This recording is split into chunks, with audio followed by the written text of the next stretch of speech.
Let's have the people's house break this ridiculous stalemate. Let families across the nation go into the holiday season with certainty. Everyone here agrees taxes should not go up on middle-class families.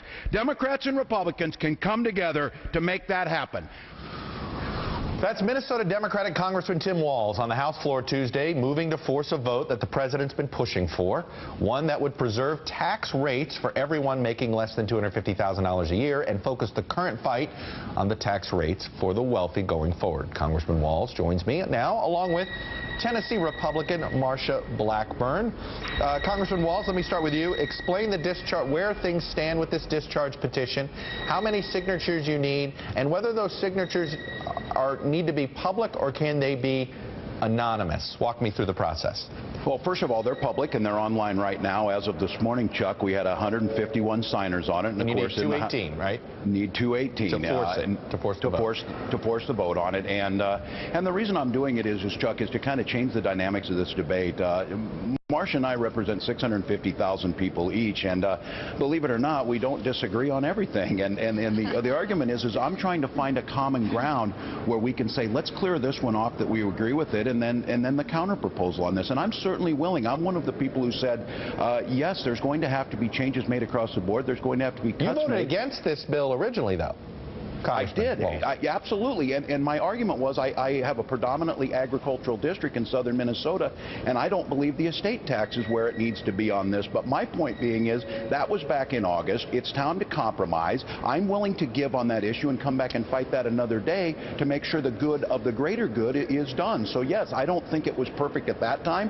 I certainly don't believe any bill leaves here perfect, but this is one that we agree on. Let's not let taxes go up on those middle-class folks. Well, let's find out how much agreement there is. Congressman Blackburn, can I just tell you, though, that Congressman Walz today sounds like John Podhoretz, writing in the New York Post, a conservative columnist. Sounds like Con Carroll, a conservative columnist in the Washington Examiner this morning. Sounds like Tom Cole, your colleague, Oklahoma Republican, and a conservative, who are all saying, you know what, this is the best of bad options for Republicans. Do this and live to fight another day on everything else. Where are you on this issue? Well, and where I am is I'm pleased that conservatives and that other Republicans are also putting ideas on the table. The point being, though, there is an unwillingness by this White House to address the spending side of the equation. And, Chuck, if we don't deal with the spending components and do that first, then we're not going to be able to ever tax our way out of the situation. You know, if you look at the whole problem and you look at extending those middle-class tax rates and then elevating the rates on the top 2%, you generate enough revenue to cover 8 days of running the federal government. So I think what we need to do is keep the American people engaged, keep them focused on the issue, and look at the spending, look at the reforms that are needed. But is it worth going over this fiscal cliff to do that, or at this point, let's just pure politics here, take away the president's best leverage? Well, there again, I think you cannot get to a workable long-term solution until you agree to address spending in the near term and the long term, and until you address the two trust funds, which are Medicare and Social Security, and entitlements, the largest of which is Medicaid. There are lots of bills and plans and approaches that have been presented over the last several years. I understand that. I want to read a quote from somebody that you're very familiar with. He's the CEO of FedEx, a company that might be kind of big in the state of Tennessee. Fred Smith, this is what he told CNN yesterday about tax rates.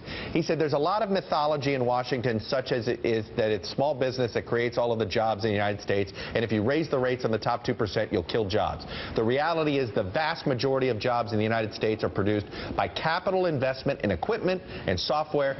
That's not done by small business. It's done by big business. He's basically saying, stop fighting over this 2% at this point. Move on. What do you say to him?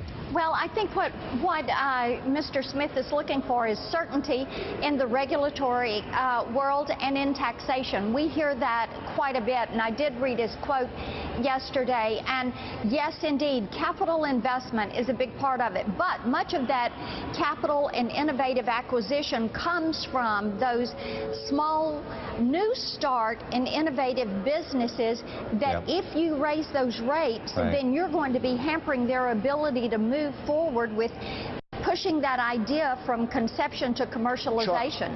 Go ahead, Congressman. I was just going to go ahead. In the spirit of bipartisanship, I agree with Marcia on the certainty issue. That's why this bill does that. It provides absolute certainty. We're not talking about tax increases.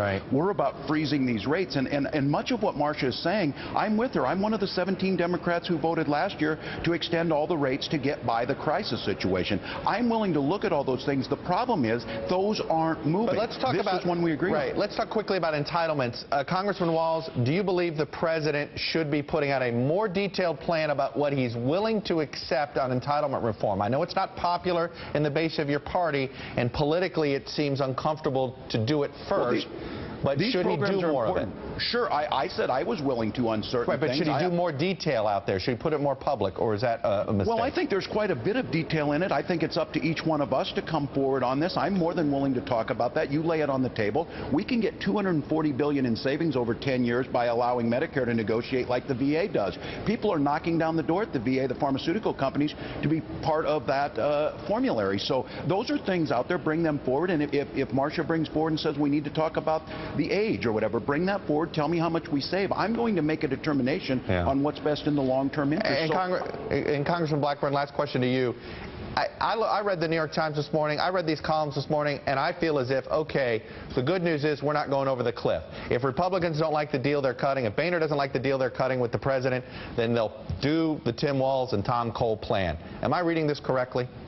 You know, I think at this point it is impossible to say, Chuck, what is going to be the approach. There's also the idea that they will do a short-term status quo extenders that pushes us past the first of the year, marries it up with a continuing resolution that gets us into March, and do something that is more thoughtful and more thorough, and I think that also merits consideration. It does feel like that's all coming in some form like that. Congressman Tim Walz, Congressman Marcia Blackburn, Minnesota, Tennessee, respectively, Democrat, Republican. Thanks for coming on together this morning. I appreciate it. Thanks, Chuck.